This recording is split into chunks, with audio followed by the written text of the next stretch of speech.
mbokk yi ñu ngi leen di nuyu kenn ku nekk suram ak santam ñu ngi rafetlu baax seen ànd ak Ferlo FM Daara 94.0 ak 3w.jolofactu.com mbokk yi ni ñu ko baaxoo di ko ànd ak yéen seen émission pencum Jolof gaaw bu jot juróom jàpp juróom benni waxtu tey ñu ngi ci wéyandi gannaaw bañ ci gërëmee bu baax Mamadou Ndaw inspecteur des impôts et des domaines mi ñu àndoon ak suñu waxtaan wi ñu génn tey ñu ngi ci am mbégte dalal ci honorable député Mame Bounama Sall doomu Jolof la nekk secrétaire général jeunesse socialiste nekk tamit secrétaire élu membre bureau assemblée nationale honorable ñu ngi lay nuyu am mbégte baax dalal la. Adam maa ngi lay fay di la sant yow tamit ci invitation bi nga ma defal tey ci sa émission bu am solo bi nga xam ne yàgg nga ko commencé di ko liggéey di ko defar ba placé ko ci paysage médiatique yi moo am beneen audience bu am solo comme ni nga koy waxee autant nga am mbégte invité ma autant man tamit la am mbégte pour wuy si la. D'abord pour ñu doon ay ndaw ñaareel bi ñu bokk Jolof ñetteel ba ñu bokk fu ñu nàmmee muy ci journaliste paysage médiatique parce que loolu moom mooy suma profession ci loolu la su yàlla jaarale suma gis-gis ak suma xam-xam ensuite ngay doon une fierté parce que man suma conviction moom mooy daal gonek Jolof wala Jolof fu mu toll daal na fa wane boppam ci lu wér ci gis-gis man ak taxawaay ak fulla ak fayda parce que au-delà de tout am na benn étiquette wala benn label bu ñu bokk muy label Jolof donc gis naa maa ngi lay xool di gis bu baax fulla ak fayda ak xam-xam ak dal ak xel mu sell mi nga xam ne maa ngi ko ciy def ma lay féliciter di la encourager di sant tamit ak di féliciter koo xam ne man dama ko naw mooy l'inspecteur Mamadou Ndaw bi nga wax ku dal la ku teey la ku yaru la ku xam fi mu bokk ak fi mu juddoo yàlla moom mooy def nag nga gis ay nit rek nga gis ci moom qualité yooyu donc ko di ko sant di ko féliciter di ko encourager ci liggéey bi moom tamit. alors honorable député yow tam ñu ngi lay gërëm di la sant xëy na jaar na ma seedeel la ko ni ki 2013 ci Africa 7 wala njëkkoon a dalal yaakaar naa boobu lu bëri xewtoon te boobu wuy si woon nga ñu doon ñu taxaw am cofeel ci ñun kon ñu ngi la ci gërëm di la ci sant di la ndokkeel alors tey jii Mame Bounama Sall am na ñu bëri ñoo xam ne ñi bu ñu yëgee ne dama lay dalal ñoom itam bëgg nañoo bokk ci waxtaan wi jaarale ko ci seen i laaj yoo xam ni jaar nañ suñu page Facebook ñoom itam danañu fexe seen i laaj ñoom itam ñu daal di ci fexe indi ay leeral waaye tey Mame Bounama Sall ci biir Jolof. waaw bokk naa li may wax ma naan leen Mame Bounama mun woote ne yàlla def na ko mu nekk responsable national jeunesse socialiste yàlla def na ko mu nekk mu am ay responsabilités au niveau international à la USI moom mooy organisation internationale des jeunesses socialistes yàlla jox na ko cër tamit mu nekk député à l'Assemblée nationale yàlla def na ko cër mu bokk ci bureau Assemblée nationale nekk fa secrétaire élu avec tout ce que cela comporte comme rang ci wàllu protocole avec tout ce que cela comporte comme honneur ak respectabilité mais yooyu yépp su may dugg ci Jolof moom bu ma agsee ca magasin bu weex ba comme li may wax dama koy wékk foofu ca wiraas dugg fa waaw ca wiraas ba laa koy wékk dugg Jolof comme doom comme sët comme jarbaat comme Baay Faal daal boo xam ne li ko war moom mooy mu saafonteeg nit ñi def ko nag ci nin la yaree ak ni nga jàppee noonu la àdduna wala doxee donc loolu mooy Bounama li mu doon dayoo ba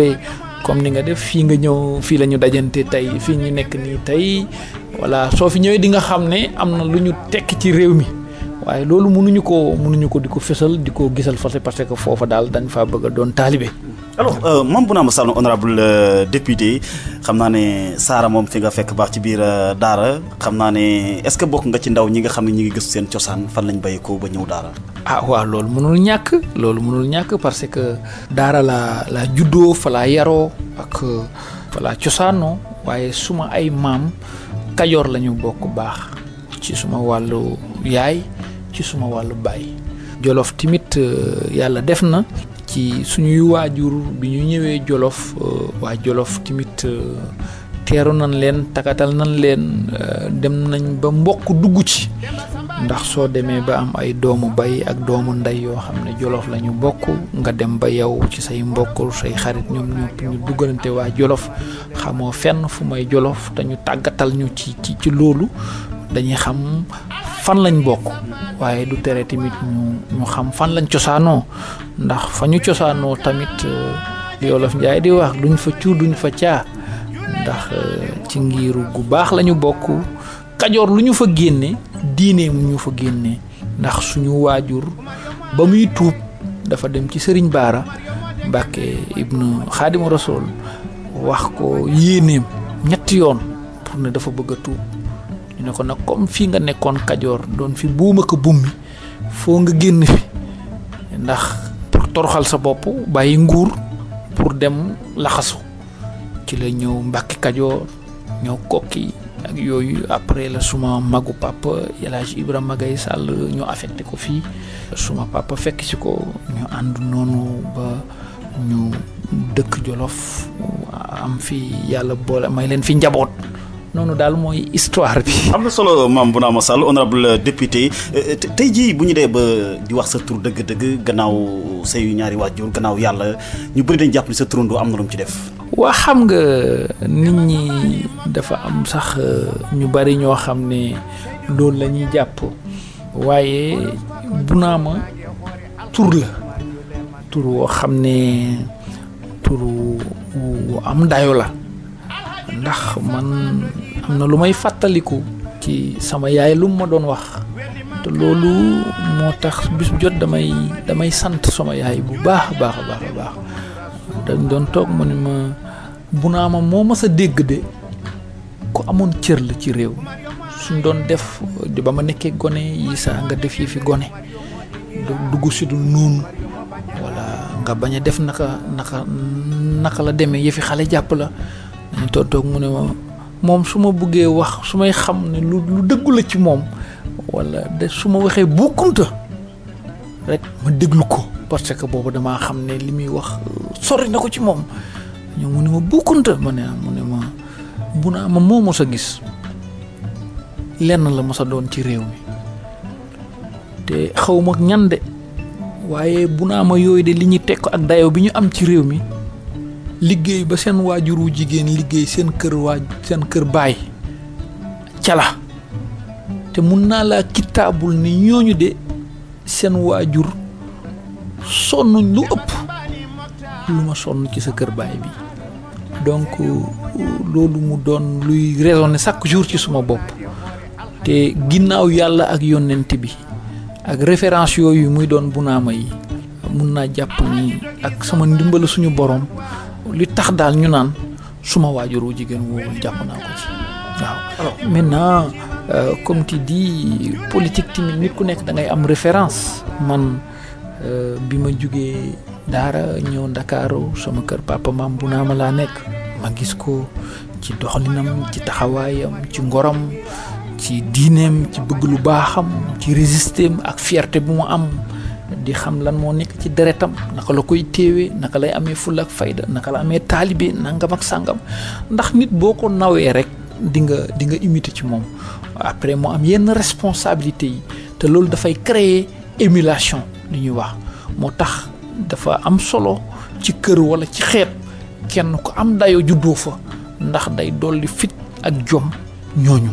kon c'est pourquoi soo xoolaatee tamit Jolof bu mel ne ay Daouda Sow Ali Salah Baba Dioum Abdou Bam Guèye ay pionniers Magatte Lô ñoom Ardo Sassi Habib Sy tey Aly Ngouille Ndiaye Djibo Leyti Ka dafa am solo ci réew dañoo soxla ay jamono ay ñenn ci doom ci askan woowu góorgóorlu xeex ba am cër yu mag loolu dafa am solo parce que day tax képp ku dëkk ci gox booba daan ne comme kii doon na lii man ma bokk ak moom juddoo fii yaroo fii def na lii war naa mën a def loolu. donc honorable li nga wax ni am na solo parce que léeg-léeg dañuy gis ne xëy na mën nañoo gis ne honorable député Mame Bounama Sall kat xëy na dafay cëpp rek dem yegg sa njobbaxtal la fekk xëy na raam na ba jaar fa mu war a jaar fépp loolu am solo la. waaw j'avoue que ci wàllu politique loolu moom li nit ñi di wax bu fekkoon émission bi émission boo xam ne envergure nationale la mënoon naa revenir ci loolu. mais diaspora ñu ngi ñuy bàyyi xel. très bien parce que waaw merci loolu tamit am na solo mais li ma bëgg a expliquer mooy ne saabu du foog boppam te man képp ku dëgg Jolof daa seetlu xam na ne man kenn tongu ma dama raam ci ndimbal suñu borom nag tamit bu baax a baax ak sumay bokk ak sumay am di jàmm dama raam jëfandiku jug daanu di dox nànk di daw ba tey yàlla indil ma fi ndax ci wàllu fi ñu bokkoon mooy suma ndaw yi ma bokkaloo nag comme li ngay wax Saara laa juddoo fa laa yaroo fa laa footballé tey maa nekk président ASC Saara kon foofu sumay ñi ma dañ ne nit bu juddoo ci dëkk màgg fa yaroo fa ñu jiital ko fa wala mu sëy fa wala mu am fa borom kër wala mu jël fa soxna ñu nangul ko kooka na mu dëkkantee woon démb mu bërk démb rafet na ci ginnaaw loolu bi ma ñëwee ba am bac dugg université le REDUCAT le rassemblement des étudiants de Daara et environnant jiite naa ko pendant ñaari mandat. ñaari yoon mu xaw a raar tuuti. waaw ñaari mandat te am na ñu bëri ñu la si interpréter xëy na danañ si ñëwaat. très bien parce que loolu lépp boo ko gisee am na lu bari lu ñuy wax nii tey mooy liñ doon def noonu invité jeunes yi pour ñu ñëw renforcer leen pour defar journée culturelle yi defaraat mbedd yi defar jàkka yi peinture def ay conférence yooyu yëpp bi yàlla defee ma nekk REDUCAT def ay don de sang indi fa ñooñu ñëpp vraiment tisser des liens particuliers entre ñi nekkoon terminal ak ñooñu pour leur expliquer bu ñëwee nga def ay jumelage yooyu yëpp bokkoon na ci ay jéego yoo xam ne bi ñu jiitee mouvement boobu lañ ko def. bi ñu paree foofu juste sur le plan politique. oui sur le plan politique xam naa ne comme danañ ciy ñëwaat mais bu fekkee comme des élèves étudiants socialistes. oui mais bi nga duggee ci Sénégal gépp et puis je rappelle élection locale 2007 déjà boobu j'étais élève et étudiant boobu ñi ngi ma fekk nañu investir ma ci la liste régionale de Benno Siggil Sénégal. te boobu étudiant la doon xale bu ndaw donc pour vous dire que ne am na preuve yu wane que ne fii ma yegg si nii nekkul ay concours de circonstances c'est un cursus normal boo xam ne bu metti bu saf bu jafe ndax am nay jamono bu naa ma nag mu neex mu naqardi am na foo xam ne ku nekk bëggoon nga ko ci am ci parti surtout ñu nekkoon pouvoir lu nekk dugg nañ ci lu nekk digg nañ la ko xeex gu nekk def nañ la ko lu nekk ndëgg sarax gu nekk waaye ñoo ngi gëm rek gëm te yàlla taxoon ñu gëm looloo indi lii tey. alors li nga wax léegi xëy na laata may ñëw ci li REDUCAT parce que am na ñu bëri ñu la interpellé ci li nga xam mooy AED. ci taxawaay bi nga am ñu jàpp ne da nga koo sàgganee lépp parce que am na loo bëggoon xëy na REDUCAT taxaw. parce que boobu AED mën nañu jàpp ne moo nekkoon xëy na association maire bu dee étudiants yi ndax moo ëmboon étudiants yi nekk Jolof yëpp. mais xëy na nga dem ba fexe def ñu créé li nga xam ne mooy REDUCAT loolu xëy na dinañ ci ñëw Mame Bounama mais politique. waaw non nañ ñëw loolu parce que loolu dafa am solo. waaw boo ci àndee ñu dem ci. kon parce que loolu également dañu wax ne vraiment da nga ko sawru vous avez une politique sectorielle. non loin de là en fait loolu AED man nit il faudrait qu'on ait le courage de nos convictions man gëmuma Linguère daara laa njëkk a gëm daara laa gëm ba pare door a gëm Linguère door a jàll Louga parce que timit bàyyi ca sa weewu tànk te loolu dafa mus a am nit ñi buñ ko occulter. alors moo taxoon nga bëgg AED tas donc. non bëgguñu woon AED tas parce que boo xoolee Linguère nag même ci jamonoy Daouda Sow Magatte Lô Habib Sy ba tey ci Aly Ngouille Ndiaye dafa yàgg a teg tànk Jolof ñun nag ay jeunes lañ yoo xam ne loolu mënuñu ko accepter mënuñu ko nangu. moo tax ñu ci jamono jooju boobu sax Habib Sy moo fi nekkoon. y avait parce que AED gan moom association mais étudiants Jolof yëpp la. parce que nga bëgg ko déclaré Linguère peut-être. non parce que ni mu demee woon ci jamono jooju mooy ne AED dafa bëggoon a tëb rek ngembuñu ñu ne ko du demee noonu day doon daara def association Sagata def association Welumbel def ku nekk def Linguère yéen ngeen def seen bosu dëkk ba pare ñun ñëpp ñu dajoo door a def kuréel d'envergure départementale ñoom dañoo bëggoon ñun ñu tas suñu bopp ñun ñëpp ñu dajee fenn ñu ne ko loolu duñ ko defee noonu parce que booba ak ba tey ba léegi li ñu am ci ay étudiants li ñu am ci possibilité ak ouverture moo ëppoon junni yoon ñoom li ñu doon c'est que dafa nekkoon ay mécanisme ay stratégie ñoom yu ñu tegoon pour bëgg ñoo teg tànk ñu bañ ko. loolu kan moo leen ci doon jàppale Habib Sy donc à l'époque. Habib Sy moom moo leen doon jàppale comme biñ paree tamit bi Aly Ngouille dëgg rek moo neex yàlla nañ ko wax bi Aly Ngouille ñëwee tamit ni mu leen doon bëgg a jàppale parce que Aly Ngouille muy Habib Sy muy ñoo ñëpp ils étaient des maires de Linguère ñun tamit ñu amoon suñu ay maires ñu nekkoon des mairies à égale dignité par conséquent waroon nañ di gën a défendre suñu terroir d'abord suñu prime terroir mooy Daara Jolof loolu moom moo nekkoon raison mais amuñu woon benn xeex wala xuloo c'était une différence d'approche bi ñu amoon ak de conviction par rapport ak organisation bi sur le plan des ambitions et autres il n'y avait pas de problème différent bi c'était au niveau de l'approche comment l'organiser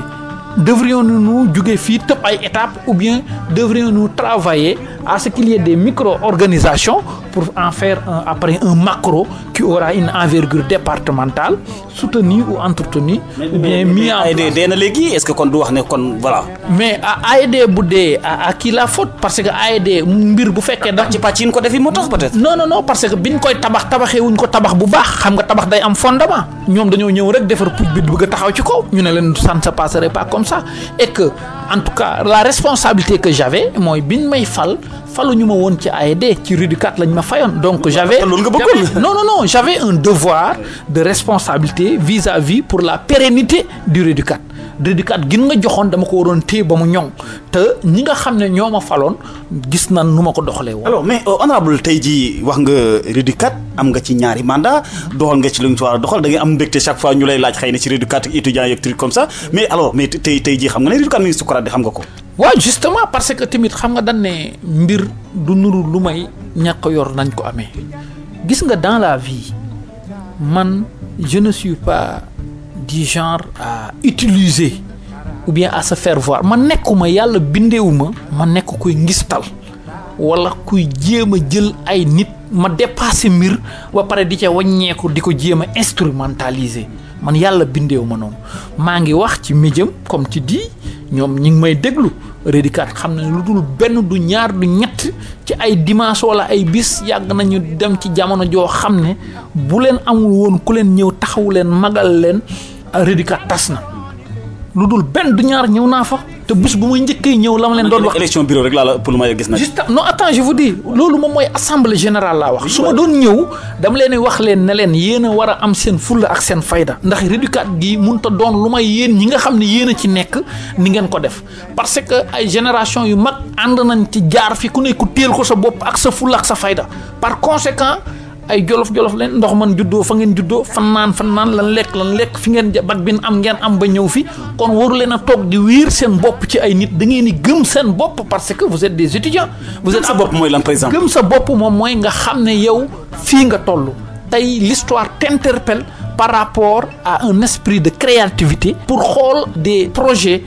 mobilisateurs ba nga xam ne nit ñi képp kuy étudiant ca foofu dañ ko bokk autant ñun quand on était là. mais bu ñuy def journée de déclaration ku daa dëkk Kër Massar sax da nga daa ñëw ku daa dëkk fu ne donc je ne dis pas que ne xale yi liggéeyuñ def promotion Jolof voilà. justement ñun parce que dañ doon def ñun dañu jëloon Daara Jolof ay t-shirt lañ doon def Daara Jolof ma fierté di waxtaan di def ay débat di ànd ak nit ñi di seeti kilifa yi nag di leen laaj mais kilifa soo koy laaj soo koy seeti sooy dem da nga koy yóbbul projet. da nga koy wax ni ko fii laa jógee fii laa bëgg a jëm fii laa bëgg a àgg lii naa koy demee naka lay demee ku nekk nga dem def ci man pour vous dire que rek ne RUDICAT boobu seen journée d'intégration ñi may wax fekkee nañu ko man benn jour lañ ñëw ne ma pour ay journée d'intégration fi ma toogoon laa génne ci li ma yor bindal leen chèque jox leen yóbbu leen yàlla mi ñu tiim xam na ne journée d'intégration ba naruma woon a ñëw ñenn ci ñoom ñoo insister parce que amoon naa ay engagement ça veut dire que ne man pour man romb naa RUDICAT ñi fa nekk tey ñoom ñoo ko war a doxal ak responsabilité képp kuy ñëw di leen dimbale mu dimbaleen te yàlla tax man bugguma di politiquer. ay ndimbali mi ngi dem mais honorable kay xëy na dañuy wax ne gis nañ nit ñi di si joo seen loxo ñi ngi am ay jafe-jafe bi ci mujj ñoom inspecteur Idriss Samb ñoom pourquoi yow mi nga xam ne mi am nga ñaari mandat lu ci kenn amul ngay seetaan nii wala li ngay dox ci suuf la wala. non xam nga li may wax démb rek li ma doon wax demal nga dugg ci archive yi nga laaj leen ñoom fan laa jaar ak ñoom ak fan laa toll ak ñoom. non fin toog nii la ñuy wax par exemple. mbir suñu demee nit ku nekk nag dañ koy bàyyee ni mu gis-gisee ak ni muy doxalee mbiram am na ñenn ci ñoom duñ la wax loolu ci ay taxawaay yoo xam ne gis naa ne taxawaayu farata la lu jëm ci seen njàng yooyu mun nañ ci wax wala ci seen nekkin ak seen doxalin université ma def ko ndax mag képp tax loolu mooy suma conviction su may jàpp mbir ci nit dama koy jàpp ngir li ma doon ci moom képp. parce que am na ñu dem ba jàpp sax xëy na honorable nit ñuy doxalee nii wala gars yi ni ñu bëgg a dimbalee nii publiquement comme ça da ci xaw da ko ñaawlu. bokkul ak samay conviction je ne dis pas que nag ne nit ku nekk am nga conviction mais soo amee sa conviction da ngay bàyyee nit ki mu doxalee conviction man su may conviction. mais waruñu leen a kettal nii ci ay Facebook des trucs comme ça donc. non je ne fais pas de commentaire comme encore une fois dama ne la bokkul ak suma ay conviction ku nekk ak say conviction ñoom ci ñooñu bëri na ci ñoo xam ne. ànd nañu ñëw boobu maa ngi ministère éducation nationale suma bureau ñu toog wax tënk mébét li ma am ma def ko waaye waxoon naa leen lu wér ci man te man nag du ma wax di waxet lu ma wax loolu laa gëm maintenant bu fekkee am na ñeneen ñu jàpp ne beneen démarche moo gën c'est leur droit le plus absolu et nit ku nekk tamit li ngay wax xar mu nekk da ngay weesu mbote ba ma ca tollee def naa ca la ma ca waroon a def ak ñi ñu ci waroon a jàppale ak samay morom. mais jàppale bi tey la gën a war a am doole. ñoom tamit comme on dit chaque génération a sa mission soit daf koy réussir rek soit def ko. parce que dem ba bëgg leen a wër def leen tutorat boobu day dem ba ñoom ils douteront même de leur compétence et de leur capacité. alors da nga yàggoon dañuy politiquer éducat léegi. non je ne dis pas que dañ koy politiquer mais suñ ko politiquer wut am na politiciens yoo xam ne dañ koy bëgg utiliser te loolu ça ne date pas d'aujourd'hui et man par cohérence loolu je l'ai toujours combattu je ne voudrais pas aujourd'hui être dans cette position et nager à contre-courant des principes que j'ai toujours défendus donc loolu kese la maintenant leneen li ci des nag je ne voudrais pas que cela fasse objet de débat c'est pas important ce dont il s'agit mooy ku nekk li nga gëm nga def ko conviction yi nga am nga défendre ko. d'accord dans ñuy génn benn point rek honorable. et puis leneen li nga bëgg a expliquer il faudrait qu'on soit quand même cohérent ci lu ñuy def la responsabilité pour d'aide et d'appui à ces structures-là légalement constituées depuis que Daara a été Daara mais mairie moom moo koy def. d'accord ci loolu laa jëm mérite d'abord naka nga yaakaar ne moom la ñu war a mën a taxawu étudiants yi bañ jot seen bourse municipale. waaw question diligence. dañ ko def droit léegi étudiants yi. waaw mais parce que man ba ma ca tollee. xam nga dafa am li naan compétence transférée peut-être que de par le passé ci école primaire yi demoon am lycée yeeg yooyu yëpp. tey mais une fois n'est pas coutume il est de tradition. Dans la gestion de la municipalité depuis que Daara a été érigé at mu jot dafa baaxoo depuis Ali Salah Pape Sarr ba tey jii Daara at mu jot dan daa jàppale étudiants yi bu fekkee nag étudiants yooyu bokk fa bokk ci commune bi wax ne lii mooy seen toxalin ñoom war nañu mën a toog waxtaan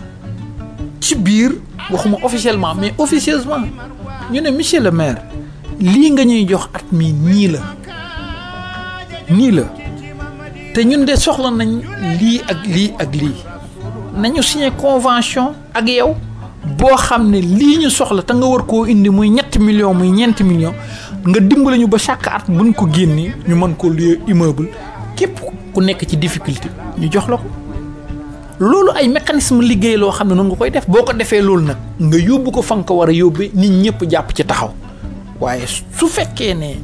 bun ne yéen da ngeen ñenn ñi dañoo bëgg ne élan de solidarité bokk Jolof bëgg a wut immeuble su ne bourse yi ñii bëgg ne dama koy jël def ko sama poche ñii ne dañ ko def noonu je pense que tamit nit ki ni mu la gisee rek la lay ëwalee la première personne nag ou bien les premiers indiqués pour doxal loolu ñoom la suñu doxalee ci loolu après leneen ñu def ko ci maintenant leneen li nga xam ne man lu ma gëm la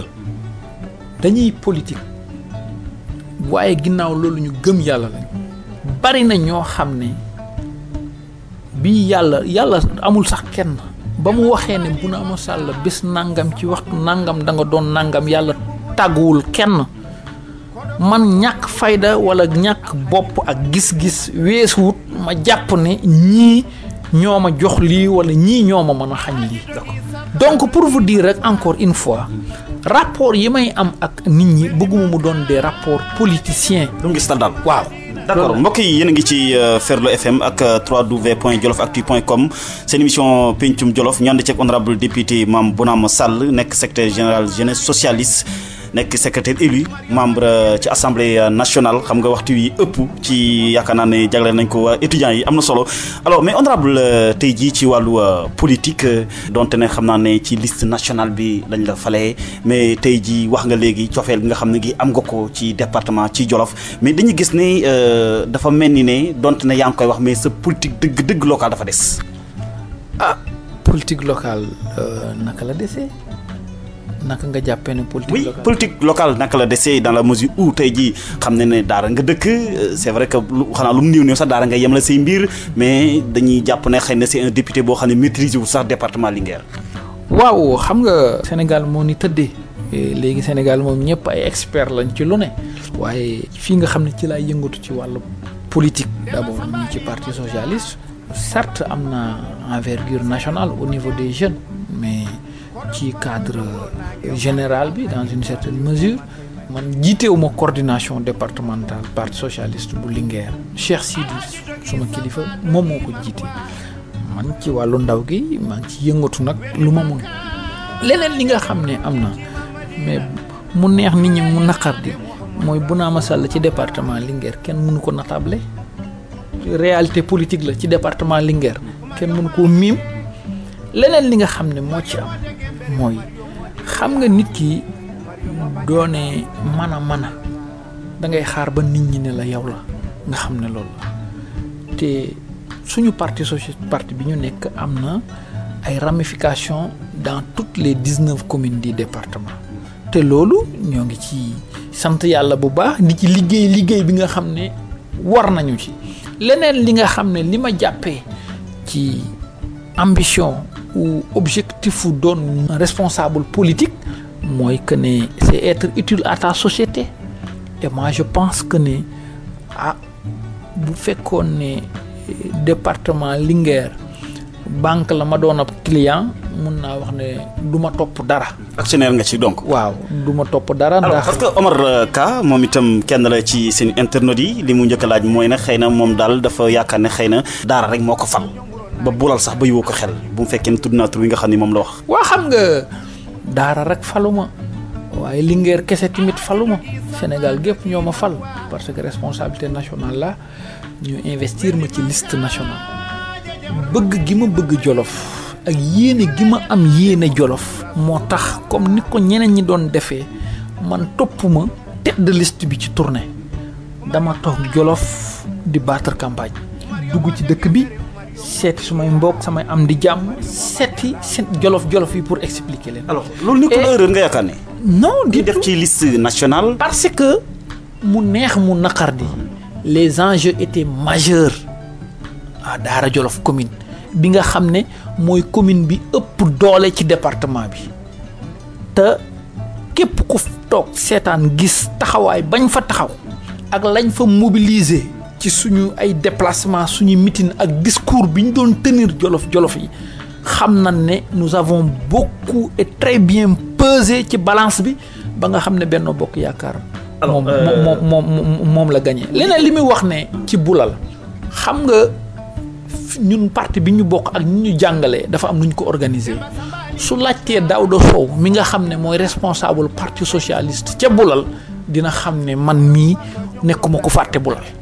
comme ni mu amee ña nekk Linguère ña nekk Carni ña nekk barki démb laa jógee Carni ak Mbuula ci la ak Warxoox pour vous dire que peut-être ne nit ñi xëy na maîtrise moo des rek mais yaa ngi koy maîtriser ndànk-ndànk. mais justement et puis yàgg nañ ci am na loo xam ne bu fekkee tamit da ngay liggéey tabax bu rafet bu dëgër bu wóor t'as pas besoin de faire trop de bruit. alors bu dee Baba Diaw moom journaliste Ferlo FM li mu jàpp mooy ndaw ñi biñ lay fal amoon nañu yaakaar dëgg-dëgg sa taxawaay mais tey jii ban taxawaay nga am ci gën a mën a taxaw ndaw ñi di leen layal foo toll rawatina ndaw Jolof. bon Baba moom journaliste la et je pense que Baba xam na ne comme li ma doon wax léegi gis nga foo ñu jàpp ñu xam lan mooy parlementaire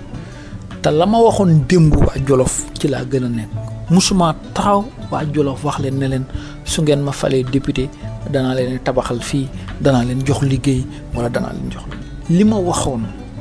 te ma waxoon ko ci rajo te sama baat ni poto mooy dama ne xawma jan jamono lañ doon toog ñuy wax réew mi te Linguère amut département Linguère amut ku ko taxawal assemblée nationale. mais loolu yàgg nañ ko taxawal yow kese. waaw mais te loolu. ku gis yi fi jaar doon nañ ko taxawal mu honorable. non je veux dire que ku xool nañ ko doon taxawalee ak ñun ñii suñu législature bii ak bi ñuy voté budget bi ni ñuy taxawalee Jolof dem nañ ba di ñu wax nañu yéen ñii dafa mel ne Jolof da ngeen a am groupe parlementaire ndax fu ñu waxee ñu ne Jolof fu ne Jolof ba suñ mbokk député yi di ñu tooñee loolu wane na ne engagement ba ñu jëloon nañ ko leneen li nga xam ne moo ci am moom mooy ne bi ñuy fal ak marathon budgétaire bi dafa gàtt lool ba waajun woon waaj gañ ko war a def waaye bu sobe suñu borom déwan bala ñoo dem foofu danoon dugg ci réew mi waxtaan ak waa askan wi la lan gën a bëgg ku nekk sa yéene sa gis-gis sa mëbët ñu takk ko ci këyit woo xam ne moom la ñu téye muy man Ndeye Manga Yoro Aniya ñu téye ko ngànnaayoo ko ba nga xam ne dana gën a ñoom dana gën a aw yoon waaye leneen li nga xam ne am na pour man jàpp naa ko moom mooy ne man de la ma waxoon démb laay wax su fekkee ci àdduna ak ci politique bii ma dugg nar naa am dara lu ma dul bokk ak waa Jolof yàlla bu ma ko am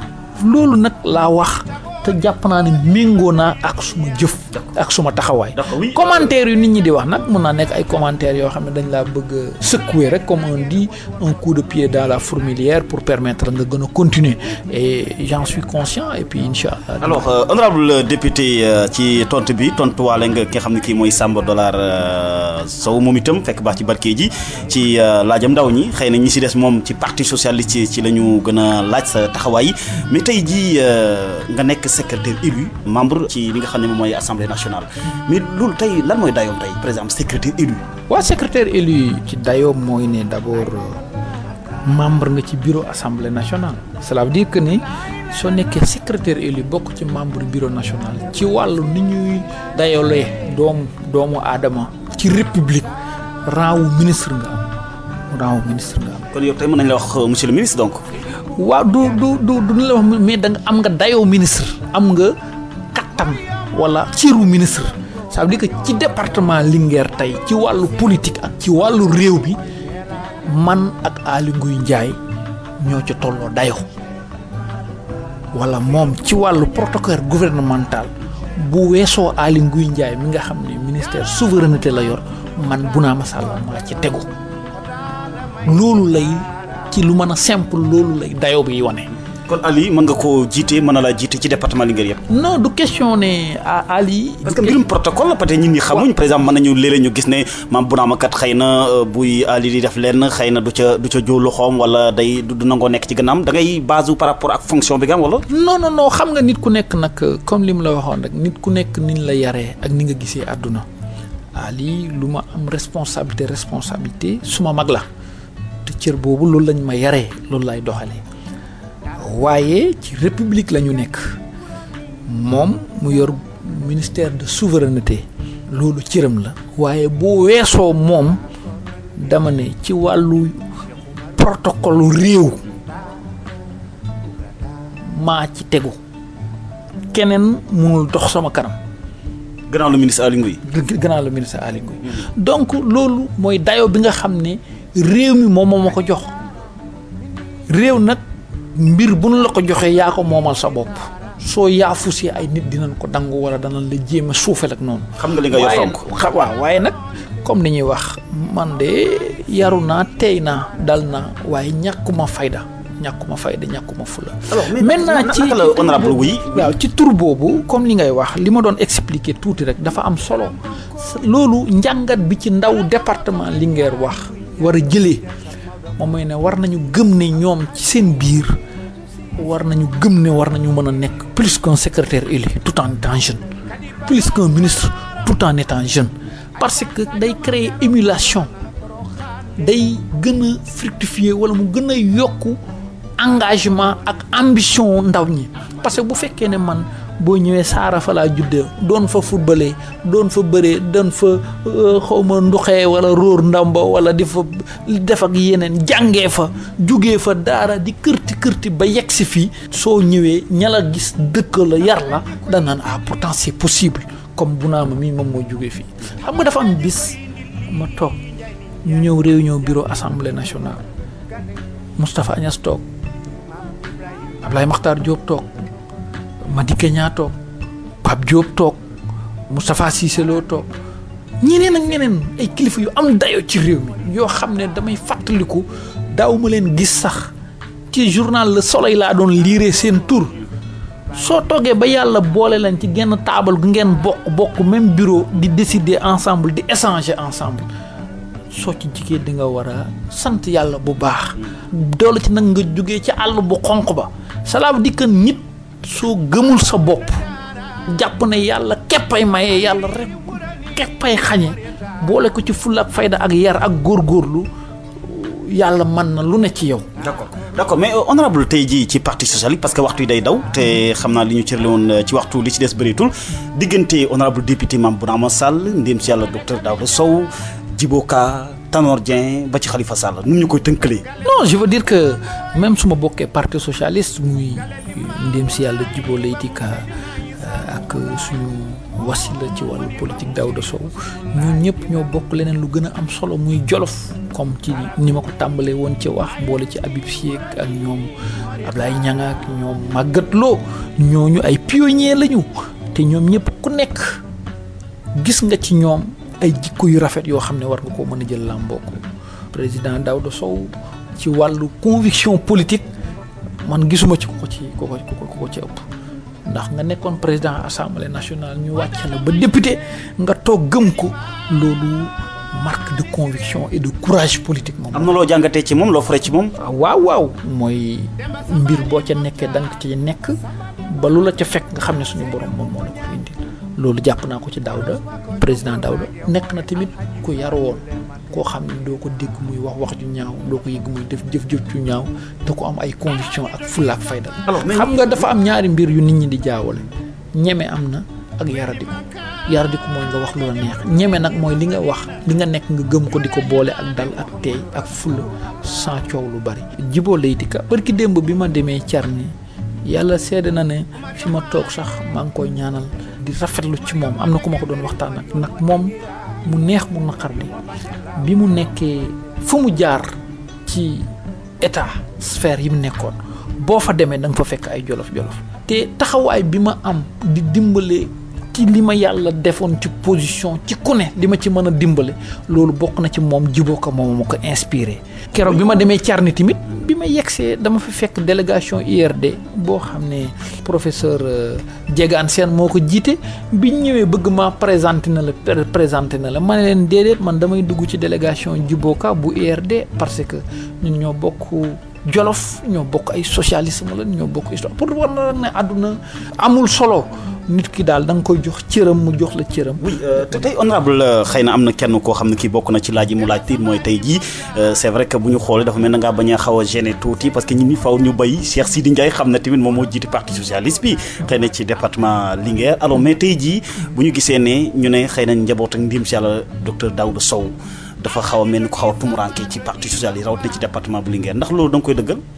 non xam nga politique nag du doon politique conviction la ak idée politique du deret politique conviction la ak taxawaay ak doxalin. kër njabootu Daouda Sow Cheikh Ndiaye ci la bokk man ci laa bokk comme ni ci Ousseynou bokkee di doomam comme ni ci suma baay Samba Kola bokkee comme ni ci suma papa Dugel bokkee comme ni ci ñeneen ak ñeneen ñoom Abdoul Ba ñoom ñëpp ci lañ bokkee parce que dafa am famille ci wàllu deret ak famille politique ñun li ñuy revendiquer tey mooy njabootu Daouda Sow xam nga politique nag engagement la am na ñoo xam ne xam nga politique nag. te ñoom Abdoul ñi nga wax nii ñoom lañ njëkkoon a gën a xam politiquement. waaw mais Abdoul Ba ba léegi mi ngi ci barki démb ñoo bokkoon réunion coordination mais dama laa bëgg expliquer dama ne la politique métti na métti goo xam ne doy na waar goo xam ne ci diggante doom ak waajur ba bariwul ñii seen baay def politique ñoom ñu ñëw di def politique ndax politique yow man miy def politique mun naa wax ne suma doom li may gis sax bariwul kon soo demee day dem ba politique day dox sa digganteeg sa waajur ba da ngay bañ politique. kon seen engagement rek moo xaw a des tuuti. waaw bu ñu gën noo engagé wu nañ ñu ngi ci ànd di diggal di liggéey et je pense que ne cette responsabilité là elle est individuelle. La responsabilité de l'engagement politique est individuelle te mënuñu ci commenter mais en tout cas je peux vous dire que ne la famille de Daouda Sow ñun nous en faisons partie nous qui partageons avec moom même idéaux yi même conviction yi te fa mu tegoon tànkam ñu di ko continuer di ko liggéey. alors mais tey jii ndaw ñi ñu bëri laaj nañu sa jegeñaale bi dox sa digganteeg Tanor Dieng c'est vrai que tamit Khalifa Sall am na fu ngeen jaar quand même. waa Khalifa Sall dañoo bokkoon parti gis-gis ak xam-xam bu ma amoon moom tamit mu nekkoon ci di wut dara di wut ay ndaw yu koy wër mu fekk ma nekk fenn mu ne ma dama bëggoon a ñëw liggéey ak yow. fenn fan. ma génnoon nekkoon fondation Friedrich Ebert doon fa def stage nekk ci communication boobu maa ngi gagné présidentielle ISIC ak Ndate Diop nit ñi déggoon di ma waxtaanee. Et puis comme ils étaient en train ay politiciens la ñoom ñëpp ils étaient en train de chercher de bonnes graines au niveau ci jeunes yi mu jël ma ne ma ñu ànd foofu bi ñu ñëwee mu jël ma yóbbu ma service presse et communication bi ñu ñëwee foofu bi ñu duggee ba foofu mënul ma laa wax ne lii ngay liggéey ñun ñoo nekkoon dans le tas noonu di liggéey bi ñu demee ba après élection yi ma nekkoon point focal cellule communication Ousmane Tanor Dieng ba ñu gagné xamante Serigne Mbaye Thiam mu nekk ministre de l'éducation nationale woo ma ne ma damaa bëgg ànd ak yow liggéey ndax gis naa liggéey bi nga dem ci campagne te damaa soxla chargé de communication ma ne Serigne Mbaye Thiam loolu de ñeent tax ma koy def danaa tàggoo Tanor mu d'accord moom muy sama kilifa ma tàggu sama baay maam Bounama Sall mu d'accord ñetteel bi yow mii foo nga woo Khalifa Sall ne ko man damaa soxla Bounama Sall pour mu liggéey ci man. noonu lépp mu ne ma waaw loolu lépp mu def ko Khalifa ne ko waaw d'accord naa pour bàyyi la ko mu dem loolu moom mu yóbbu ci ministère waaye bi ñu demee ba ñu pare ñun ñëpp gis nañ ko man Khalifa ci politique kenn mayuma dara lu ma waay def parce que dañ cee bokk xeex ko moo am ay dividende politique ni bokk loolu la doon liggéey suma jabar mairie Dakar la doon liggéey bërki démb lañ ko ci lu kenn xamul lañ ko wàcce dàq ko ah bon sama jabar fa mu doon liggéeyee parce que bokkul ak ñoom Khalifa Sall fa mu nekk ca biir Rëbës la bind dàq suma jabar mais waxuma ko fenn jëlema ko fenn parce que ñun gëm nañu yàlla ñu gore lañu te bu ñu neexoon bu subaa wala ginnaaw suba ñu wax ko ci rajo yi wala attaque ko nangam ak sant mais jaru ko ça vaut pas la peine pour dire à ceux-là qui pensent que ne Khalifa Sall daf maa defal faveur wala daf maa defal dara Khalifa Sall man je suis le responsable national des jeunes socialistes moom ba mu ko nekkee dañ ko doon def ministre di ko jox xaalis di ko yóbbu te man defal moo ci loolu dara donc ñii wax ne ay nit defal nan bugguma sax di waxee loolu parce que loolu yareewuñ ma ko du sama jikko wala du sama kii lu ma defal naa ko lu ko raw. alors tey kon niñ koy toppee tey fanweeri fan ci weeru mars lañ koy àtte boobaa lan mooy sa position. waaw nañ bàyyi ba justice wax li muy wax ba pare après ñu door a def ci parce que bi jonganteeg moom ci wàllu politique jotee jongante nañ ci ak fulla ak fayda lii nag wàllu yoon la ak wàllu liberté ak yooyu te ci lu ñu jàngal ci réew mënuñu cee wax bis bu ñu demee ba wax ci nag ba commentaire ak débat jot ci bu la neexee boo ñëwee ñu waxtaan ci. alors Sémou Ndaw moom itam journaliste la laaj na sax ni benn quotidien dem nga ba ne fi mu toll nii sax génne nañ Khalifa Sall ci parti socialiste. mais loolu waxuma ko parti socialiste moo dàq Khalifa Sall moom ak ñeneen parce que Khalifa Sall mënoo bokk ci parti mi ngi mel ne nga ne ci ASC bii laa bokk ASC ba di football ak beneen ASC nga dem sol maillot boobu football ba pare ne ci ASC ba la dàq dàqoon la dan laa dàq et puis loolu parti socialiste ni mu tëggoo ñoom ñoo taxaw ci seen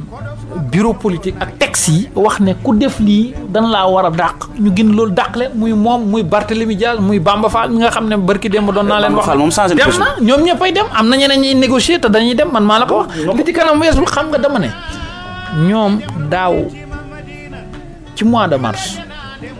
la ñu toj maison du parti xëpp nit ñi suuf saaga nit ñi sànni ay xeer ay mag ak kilifa yàlla nag li mu wax nee na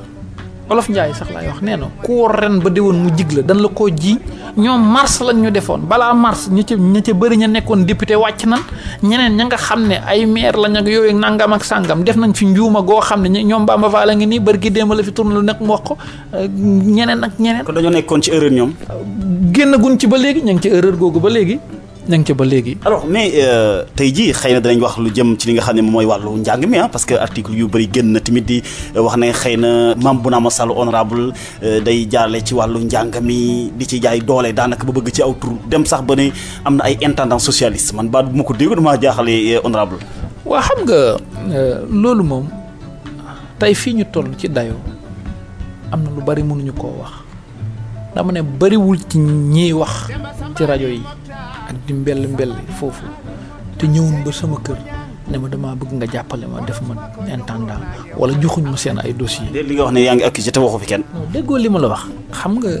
ku nekk sañ naa déglu waaye kum neex nga ne tamit du ma ci wax ci ñi ma déglu ñuy wax laa wax ndax am naa ay xarit am naa ay mbokk am naa ñu may xoolal ak ñiy bind dama ne ñi ci bëri. ñëw nañ ci man ne ma damaa bëgg a doon lii dimbale ma te ba ma koy dimbale du tara tax lu may yàlla rek a tax ma koy def. ak mbokk fan lañ teg ak jan daraja la honorable député Mame Bounama Sall am ba nit di ñëw naan ko dama bëgg a doon intendant. non boobu dama nekk ministère éducation nationale te ci réew mi ni mu tëggee comme le président de la république wala mën a fal ministre noonu la ministre de l'éducation amee prérogative fal ay intendant bu fekkee ne man foofu laa dëkk ñu fay joxe mbir bu njëkkoon nga daa gis ñenn ñu bokkut ca dëkk ba daa ñëw di ko siif ma ne feek maa ngi fii loolu du fi am bu ñuy joxe ñu dëkk ca dëkk ba laa koy jox laay fexe bañ jox leen ko loolu la de looloo tax nag loolu nag fal nañ ci ñu ma ànd ak fal nañ ci ñoo xam ne ànd ñoo ñun waaye ñoom ñëpp te dëkk ba lañ am nañ ay profil ay sénégalais lañ war nañ ko am nañ compétence ba pour jël ko ñu proposer ko ministre ñoom ñu jaarale demande ci yoon wi mu àgg ñu jox leen cër boobu maintenant nag lu nekk après dañ ko ca dégg waaye li Olof Njaay di wax cas bi ma lay citer mooy cas gàdd Kouta parce que tey jii xam naa c'est une bonne occasion boo xam ne bi tey da nga mën a indi ay leer parce que ñi la si joxoñ baaraamu tuuma ëpp na fi mu toll nii ci ne intendant la woon wàcce nañu ko tey ma ngay jàngale ji te ñu ne yaa nekk ci gannaaw mbir yi. xam nga loolu moom wax dëgg yàlla duma ci wax d'abord pour plusieurs raisons kooku ngay wax noonu képp ku dëkk Jolof képp ku bëgg Saara xam na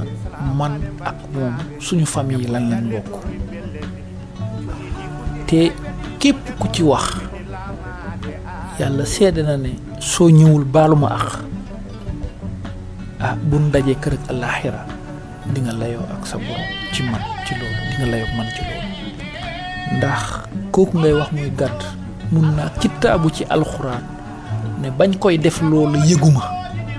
bañ koy dindi foofu yëguma. muy laajte après. parce que sama yoon nekku si parce que bañ koy def. parce que léegi xalifa la ànd ak. non man non xam nga am na du moom rek moo àndoon ak am na ci ñooñu ñoo xam ne. seen cër boobu ci ñun la jaar ci man sama loxo la jaar te génn nañ ca parti bi te taxawuma ci wax ma ci man duma juddoo ma noonu yarewu ma noonu nàmp ma loolu nga bañ cee wax par exemple parce que faratoo leen bokkatoo leen gis-gis ci wàllu politique mais tey jii sa frère la bu dee njëkk sax ci parti sax xëy na li mu def ci parti bi xëy na ñu bëri nee nañ defoo ko ci waaw mën na nekk xam naa da ngay tooñ rek waaye li ma mën a wax moom mooy kooku ngay wax muy gàdd bokk la ci man ci lu bari ñu dëkkandoo lu yàgg seen kër ak suñu kër. wala moo tax ngay seetaan mbir yi donc honorable ñu dem ci. yàlla mi ñu seede xam na ni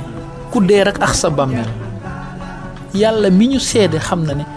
bañ koy def intendant yëguma ko parce que ña ngi ko defee ca Kaolack leneen li ci xaw yàlla mi ñu seede xam na ni yëguma ko ndax booba sax fekk na nekkatuma sax ministère boobu fekk na ma nekk élection yi ñëw nañ ba ma nekk député. te defoo ci benn jéego te fas yéene koo def. non parce que nekkatuma ministère de l'éducation nationale. mais am relation yi ba tey moom tamit ci boppam ñëwul ci man ne ma diw nii la kenn ci ku bokk ci ñoom ñëwul ci man ne ma lii la kon xaw ma ci dara ci tournée bi laa dégg rek ñuy wax ne yow la biñ ma waxee damaa ree rek te xam ne àddunaa ni tëddee waaye moom yàlla xam na ne loolu du sama jikko ndax loolu taxaw naa ñenn ñoo xam ne démb rek a ci mujj te bokkuñu parti politique ci leneen ak leneen te loolu li ma jàpp ne du ndamu du dara yàlla mooy def man li ma gëm mooy ne suñu boroom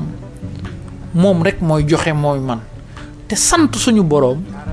du yor kurus ak naan alhamdulillah suñu boroom mi wax wala xalkadama ba ne aadama sant ko mooy nga taxawu ko ci doomu aadamaam yooyu te loolu nag sama baat ni poto fa ma dëkk xam nañ muy suñu koñ muy suñu AIC muy samay moroom yi ma doon àndal démb muy samay dëkkandoo muy ñi ma bokkal ñi ma bokkul ak ñi ma doon àndal démb ak bërki démb ñu ma bokkal parti ñu ma bokkul ak parti ñi ma bokkal coalition ñu ma bokkul loolu c'est pas Bounama Sall te loolu li olof Njaay nag di wax ku xaw ma lan bukki baaw la loolu rek. mais honorable tey jii li ñu jaaxal tey jeune nga def nga lu bëri wane nga sa bokk nga xam ne bokk nga ko Jolof ay ndaw xëy na dem di taxawal Khalifa Sall pourquoi pas nga def ay démarches pour réunir leen ñu topp sa gannaaw ñoom ñëpp mais voilà hein. Quand même mais comment c'est ça le charme de la démocratie nit ki y a ce qu'on appelle en démocratie la légalité et la légitimité. Légalité moom mooy ce que te permet le droit. Légitimité c'est ce que cautionne le peuple ou la population. D'accord. Et aujourd'hui man fi ñu toll je suis légitime et je peux leur laisser quand même le soin d'exercer légalement leur activité politique. Alors say rak ñoom Aïcha Fall Ousseynou Faye rak yooyu defoo benn démarche ngir fekkee da nga jàpp ne dañoo nekk ci njuumte nga tegaleen ci yoon wi. Pourquoi au même moment il y a de brillants jeunes comme Chérif Laye comme Saliou Ndiaye comme Ndeye Lémou Tangara comme Aliou Dieng Ousseynou Niang entre autres des milliers de Mbaye Diop Cheikh bi may wax Cheikh le rebelle ñoom Pape Ndiaye. Ali moom gis naa ko mu lay pour vous dire que mais c'est ça loolu mooy àdduna en tout cas ce qui est le plus important comme on dit très souvent que nul n'est roi chez soi. Ah mais si je suis pas roi chez moi je suis prince quand même. Alors intendant socialiste da nga ko jàppee ne lu am la wala. mais on parle de république on ne parle pas de socialiste on parle de citoyen et on parle de profil ñooñu di wax loolu dañoo amul xam-xam amuñu xam-xam parce que su fekkee ne sooy wax ba ci état nga naan ay appartenance politique ça veut dire que tu ne maîtrises pas cela. Alors ñu desee ñetti minutes gën gaa bëri honorable député Mame Bounama Sall secrétaire général jeunesse socialiste li ñu war a wax dafa bëri lool moo tax xam naa ne dañ koy daal di tënk mais tey jii sa ambition vraiment ci Daara commune bu Daara parce que am na ñoo xam ne ñii gis nañu fu ñu faree fi nga faree wan nga ko ne Daara moo la gënal lu ne moo la gënal Linguère moo la gënal xëy na gox yu bëri parce que xëy na booy jiite fa ngay jiite ëllëg lu tax nu nga ko wax taxaw ne da nga bëgg a jiite wala am na loo ci bëgg. xam nga dafa li olof Ndiaye doon wax Cheikh Ibra yaa ñuy moom moo gën tay ma moom leen te li nga xam ne wér na daal mooy ne lépp lum jaral nit pour nga noot Daara jaral na ma man lu ëpp loola pour Daara fiqu pour Daara libre pour Daara ay doomam yor ko waxuma nag ne man la waxuma ne keneen la Daara du nit a koy defar ay nit a koy defar te ay nit yooyu du ñu doon lu may waa Daara te Daara nag li muy doon Daara bu bonee waa Daara bu baaxee waa Daara kon nag réew boo fa juddoo yaru fa màggee fa nañu seet ko ci diine mooy bëgg sa réew bëgg sa dëkk doy na jaamu yàlla te Daara lu wér la ci ñun. lu ñu gëm ñi koy xëccoo tey ñëpp jàpp nga ne Daara la ñu bokk donc. non nekkaguñ ci débat boobu. parce que non am na parce que soli woon nañ ko bu yàgg ne xëy na am na ñoo xam ne ñi ngi fi bëgg a xëccoo daara dëkkuñu daara te daam dafa am lenn loo xam ne am na fii nga nekk nii lii ngay def nii man. oui journaliste nga comme man naa ko jàng tuuti comme on dit yéen nag terrain buy ñëw heure intéressé wu leen terrain boo xam ne ca la coow la demee man je ne suis pas trop dans les discours je suis plutôt dans les actes et je suis en train de travailler d'abord pour que daara gën a jëm ca kanam maintenant loolu nag àgguñu ca am na ay leneen loo xam ne moo gën a jege moo gën a am solo. mais candidature Mame Bounama Sall ci local 2019 ci daara bu ko kenn dàq lu mën a nekk la. àgguñu fa xam nga politique li ñuy wax. parce que da nga def benn action bu koy nuyu. mais parce que bu jotee xam nga ba jot ba li gars yi wax Olof Ndiaye nee na wax dafa jooy ñu ne ko lu ñu la wax looy jooy mu ne dañ maa wax te jox jotut mu jooyaat ñu ne ko lu ñu wax mu ne dañ maa wax fan ma wër te waxe xam nga bu fekkee bu naa ma man de xanaa nit mun na maa woo jiiñ lu ne sauf manque de courage politique et la politique aussi c'est des opportunités c'est un contexte j'attends que le contexte et les opportunités soient pour mu mun ko def et bu boobaa dinaa ci def lu ma ci war a def parce que ñii soobu nañ rek pourquoi pas moi non non non c'est pas ça et comme on le dit tout cela doit passer ak ay préalables nit ku ko jiite amul solo nan koy jiitee moo am solo. alors un nouveau mouvement dem xaw ma ndax da nga ci mën a wax wala. Dakar dem dikk laa xam. mais on a non mouvement dem xamoo ko Jolof en marche xamoo ko donc. faut pas m'entrer en tout cas le Jolof a toujours marché. Je ne suis pas de ceux-là qui sont prétentieux pour penser que le Jolof nii la commencé marche mais dem daal dem dikk xam naa ko donc voilà. oui un mot doon ngeen njaayum carte yi parti socialiste ci département bu Linguère 30 secondes fan ngeen ci toll. waaw jot nañ notre lot et que je pense que man je me suis engagé personnellement avec Cheikh Sidi Ndiaye et tous les responsables pour que la place qu'a toujours daara mos a am au niveau national en termes de vente de cartes en termes de vitalité du parti ñu am ko et je pense que nag ku nekk bu la neexee yaa ngi ma doon tooñ ci bu baax ba léegi waaye ko gis parti socialiste ni muy doxee daara ci at yi wala ñaari at yi xam nga ne ñoo ngi dund ñoo ngi liggéey ñoo ngi tabax te comme ni ñu defee woon rek ci meeting bañ defoon ci campagne électorale bi meeting boobu moom lu ne fàng kenn du ko jeex en tout cas coow li bëri na wax ji bëri na waaye fa ma mitinee woon mbooloo ma fa génnoon ba léegi de kenn defaatagu ko de. d'accord honorable ñu ngi amoon nañu mbégte lool dara la ñu bàyyi la nga tàggoog ñu doon déglu ci Ferlo FM ak Jolof Actu. waaw maa ngi sant ñëpp di gërëm ñëpp di rafetlu yow tamit débat bi ni mu demee ak wax wi may jéggalu bu fekkee am na yenn baat yu kii mais comme ndaw nga may ndaw concept émission bi doon concept bu open bu fun donc il fallait qu'on ait cette attitude là loolu rek moom moo ko waral mais au-delà de tout ça daal ce qui m'importe le plus li nga xam ne moo ma gën a amal solo daal mooy Jolof ak i jolofam waaye nag ci biir Jolof daara Jolof. Très bien. alors mbokk yi ñu ngi koy gërëm di ko sant bu baax am na ñeneen ñoo xam ne waxoon nañ ci assemblée nationale ak taxawaay bi yaakaar naa loolu lépp dëxañ nañ ko bu yoon jeexul wax si lu jeex du ñàkk yeneen jëmmi jamono dinañu amaat am ndaje moom itam moom honorable député Mame Bounama Sall ngir waxtaan ak moom lépp loo xam ne jëm na ci taxawaayam ak gis-gis bi mu am ci développement Jolof ndax lu bëri war nañ ko cee mën a wax. honorable député Mame Bounama Sall secrétaire général jeunesse socialiste député ci assemblée nationale nekk secrétaire élu membre assemblée nationale mu nekkoon bokk seen émission pencum Jolof Dame Ndiaye mu nekkoon ci kaddu gi ñu ngi gërëm ñu doon déglu Ferlo FM Daara ak www.jolofactu.com ñu ngi leen ñaanal jàmm di ko sàkku si yéen di leen jox dox daje beneen jamono ak beneen gan jàmm.